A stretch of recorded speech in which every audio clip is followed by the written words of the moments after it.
من خذل المسلمين وانصر جيوش المسلمين وعساكر الموحدين واكتب الصحة والسلامة والعافية علينا وعلى الحجاج والغزاة والمسافرين والمقيمين والحاضرين في برك وبحرك من أمة محمد صلى الله عليه وآله أجمعين بر محمد وآل محمد صلوات الله مسول.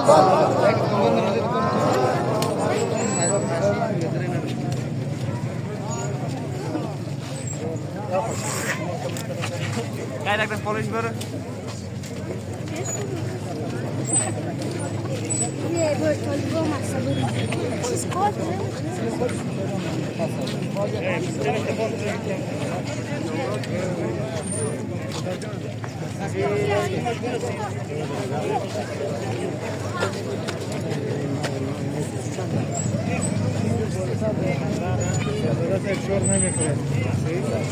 یکم پیش بکن موی که بند کنیم یک باز یکمک بازار در میزنه خب لو بالا بند تو سیف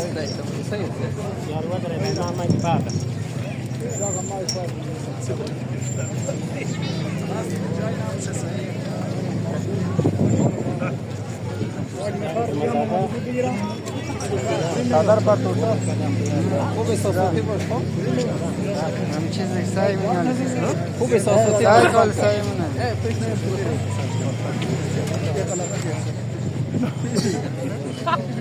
برو بچو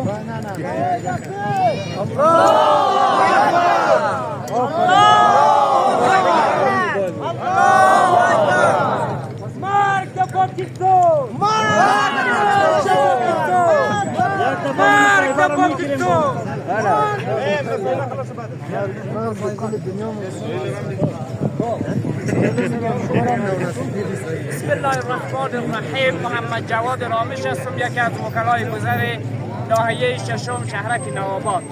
تشکر. آقای رامش عزیز، امروز تجمع فیلم صورت گرفته بود. هدف از چی بود و خودت چی گفتنی دارید؟ طوری که شما میبینید ما امروز مردم شهرک نوآباد ناحیه ششم به خاطر حملات اخیری که کشور پاکستان، کشوری که ما قبلا دوست میدانستیم اما متاسفانه امروز نشان دادن که برای ما دوست نبوده، البته دشمن ما شده و حملات خصمانه خود را بالای مردم بیچاره و مظلوم افغانستان انجام دادن. ما آمدیم که در کنار کشور خود، مردم خود، امارت اسلامی افغانستان ایستاد شده و اگر نیاز شود ما هم آماده ای هستیم که از وطن خود دفاع کنیم. هدف عمده شما چی است؟ چی میخواین؟ چی شود باید؟ ما صلح میخواهیم، آنچه که آرزوی دیرینه ما بوده. ما همیشه صلح خواستیم و صلح میخواهیم. ما از هر دو طرف میخواهیم. جنگ به نفع هیچ ملت و هیچ کشور نیست، بلکه صلح که همیشه آرزوی دیرینه مردم افغانستان بوده و ما هم از هر دو طرف میخواهیم به صلح بیاندیشن و صلح داشته باشن و جنگ نکنن و ما پایان جنگ میخواهیم. تشکر. از پیام برای مردم و بر هموطنان چی هست؟ گلن در وضعیت کنونی چی کار؟ ما در وضعیت فعلی از همه مردم ملت افغانستان وحدت ملی را میخواهیم. در کنار نیروهای امنیتی کشور ایستاده و از کشور خود شجاعانه و دلیرانه دفاع نمایند. ما برای همه مردم میخواهیم شب و روز در ماه مبارک رمضان که قرار دارند دعا کنند برای نیروهای امنیتی کشور خود و برای نابودی کفر و منافقین، مخصوصا آمریکا و اسرائیل دعا کنند و در کنار مردم خود و ملت خود و حکومت خود بیستند و جانانه دفاع کنند. تشکر. خیر سوریا کی صحبت سوریا کم پیش بکن موی کار خلاص یک تا یک خود تو استاد شو یک نفر برو یک نفر پیش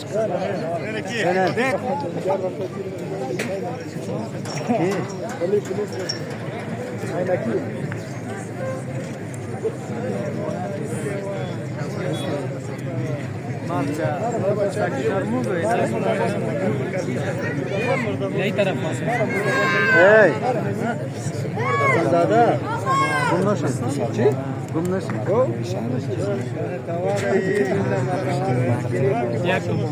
میرم پایان نه نه خواستم چک کنم جیغ کنه که مرد اسرائیل. کمک پشت سر استاد شوی این طرف بس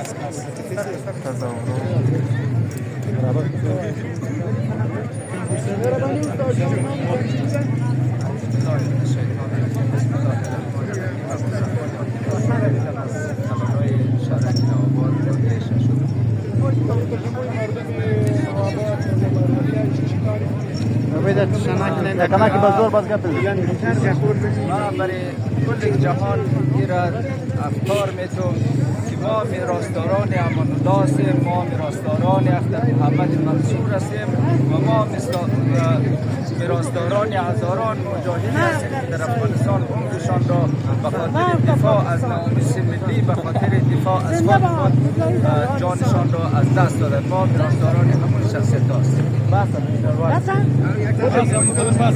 به اسرائیل مرسیگی ما امروز که مردم اینجا جمع شدن و تجمع کردن فقط به خاطر دفاع از حق و حقوق کشوریشان و حق و حقوق میهنیشان. ما دیگر حوصله از این را نداریم که یک بار آمریکا اینجا بیاید اشغال کنه، یک بار انگلیس و یک بار امروز و یک بار کشور دوست سلمانی ها را دوست کتاب میکردیم. اونا امروز آمدن ما را مورد خشم و سامت خود قرار دادند. استاد عملیات پاکستان را حملات و تجاوز پاکستان را خب جیغ کنه خب پیکر بود مرگ برای خبر اسرائیل چیز کنم میکنی حملات پاکستان اما تو اتفاق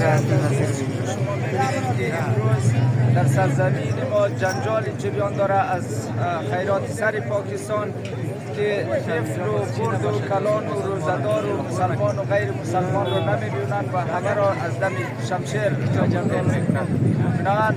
ما خواست ما از جامعه جهانی است که توجه کنند روی مشکلات افغانستان، روی دشمنی پاکستان که نسبت به افغانستان دارند تا جلوی آنها را بگیرند.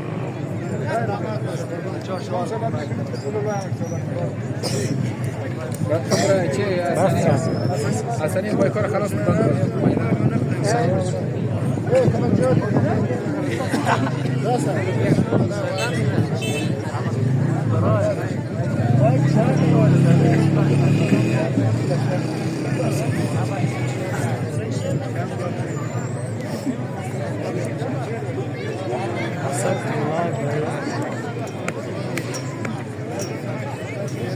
شنکه بشه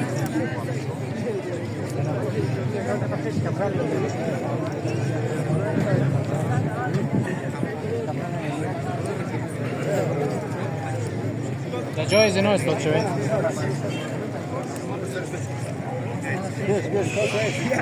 شما هیچ استاد شوید آقای نبیزاده عزیز چی گفتنی داری در رابطه با حملات پاکستان و تجاوزش بالای خاک ما شما؟ این حملات پاکستان را بیان دیدیم واقعا از کشور همسایه و درست ما می‌دونیم همچنین انتظاری را نداشتیم. باز ما انشاءالله به چیز حقوق‌های نظامی خود هستیم و دفاع می‌کنیم و از جا حمایت می‌کنیم. چقدر از نیروهای امنیتی افغانستان حمایت میکنید؟ پیامت بر نیروهای امنیتی چی است؟ اگر روز درگیری بیشتر شود ضرورت چه خودت حاضر هستید در کنار نیروهای امنیتی علیه پاکستان بجنگید؟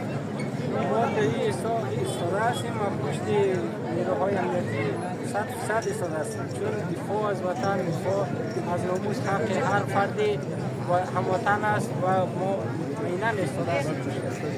تشکر. خیر. نباد باران نه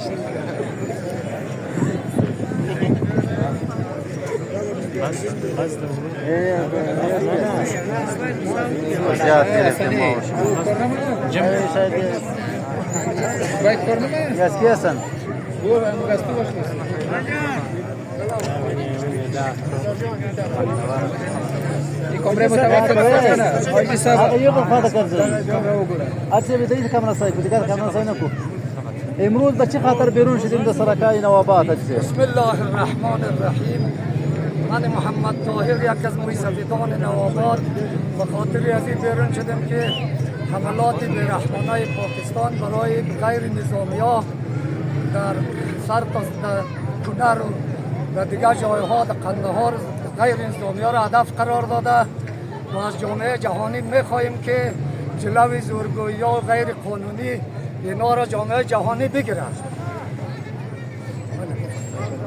اگر جامعه جهانی گرفتن نتونه مردم افغانستان چقدر آماده هستند که از خاک خود دفاع کنند؟ مردم افغانستان همونطور که نشان داد قبل از این در هر اشغالی که شده مردم افغانستان با سر و جان و مال جنگید، هر اشغالگر را از خاک خود بیرون کرد و اگر نیاد شود مردم افغانستان در پشتیبانی نیروهای دولتی خود استاده میشه. خیر باشه سر. تشکر. ای مایکو جمع کنه بچه.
Thank you.